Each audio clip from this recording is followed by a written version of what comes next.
So the Santa Ana National Bank has now shut down, and it shut down because of regulators. Now, you probably don't know this bank. It has one branch. It's not a big bank.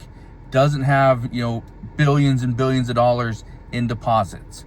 That's not the concern though. The concern is we still have these issues here in the United States, and many people believe that their money is 100% secure and insured, and that's not necessarily the case. What we know is that there's more than $19.5 trillion in U.S. deposits here in the United States. Now, if you're looking at every single bank and you think, okay, $19.5 trillion, that's a massive amount of money. It's more money than most people can even fathom, okay? But here's what you may not realize. The FDIC only has about 140, maybe $141 billion. $140 billion.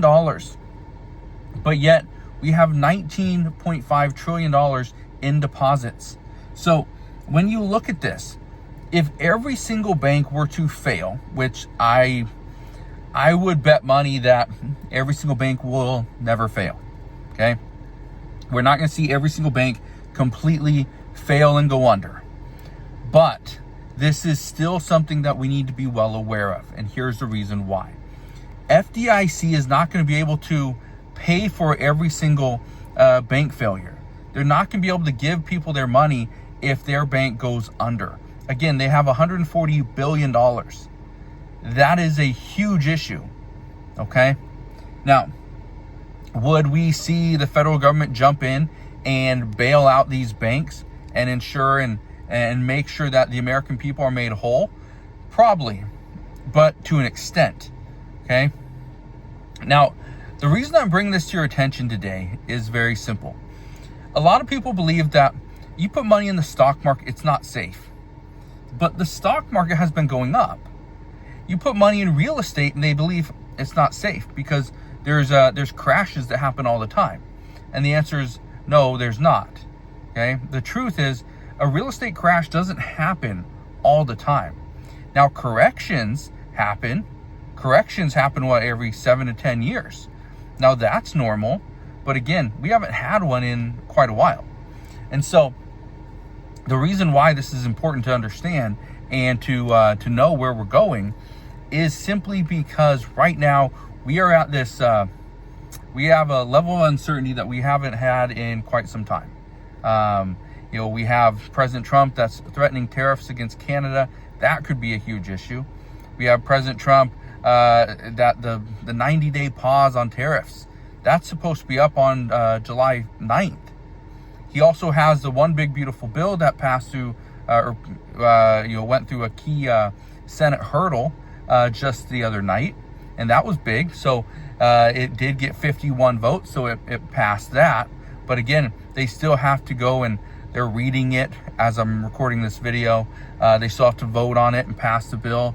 It will get kicked back to the House because it's not 100% the same, and then the House will negotiate as well. And so again, that's on the table. We're also seeing that there's going to be cuts to Medicaid. Immigration's going to get some more money, so we could see some more problems there, as many people are concerned that they're going to be sent back and deported back to their home countries. But again, I bring all this up because everything is pointing to the United States is going to have some issues. We're going to see more people unemployed. We're going to see banks are going to struggle when people aren't paying back their loans. Okay, home loans right now, they're starting to tick up as far as delinquencies, and we're going to see foreclosures on those. We're also seeing credit card delinquencies are going up. Okay, people are defaulting on those payments.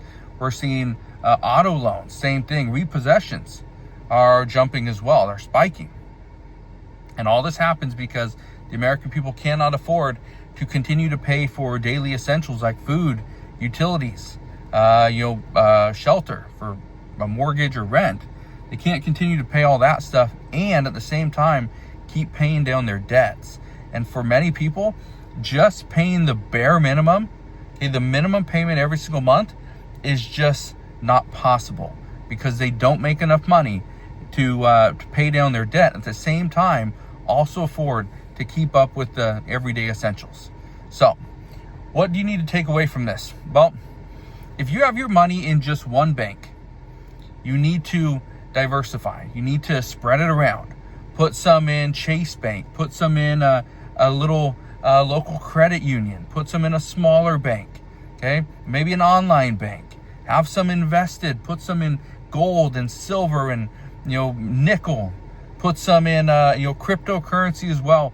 Diversify your money, because the last thing you want to have happen is your money is all tied up in one bank, and then that bank decides, well, we need to shut down. Okay, we have liquidity problems. So, and it doesn't just have to be a bank.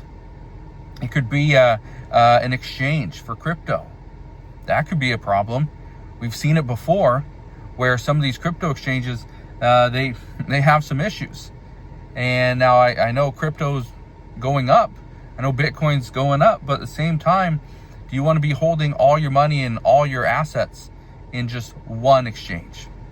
Well, that's why I'm kind of trying to bring this up, pretty much keep you enlightened as to what's going on, and warn you about things like this, because I know a lot of people don't know about these bank closures. And is this the last one that's happened? Yes, the Santa Ana National Bank, but at the same time, is this the only bank that's closed in the last several months? No. But I don't bring you all those stories because you probably don't want to hear them. But that's why I'm telling you this, because if you have all your money in one bank, you're setting yourself up for failure, okay? So do yourself a favor, spread your money around, and make sure that no matter what happens, you have access to something, whether it's a credit card, whether it's to a local bank, whether it's to Chase, whether it's crypto, something. You have some money that you can go to in an emergency. So I'll leave you with that. But if you have any questions whatsoever, please ask your questions down in the comment section below. Now, the one thing I do want to ask you is this. How much, okay, not how much money, how many places do you have money stored? Okay, if you have it in one or two banks, okay, that's not enough. Spread it around and put it in more banks. Credit unions, local banks, regional banks, national banks, online banks. Okay, do that just to be better prepared. So again, thank you guys for watching. Consider subscribing, and I'll see you guys on the next one.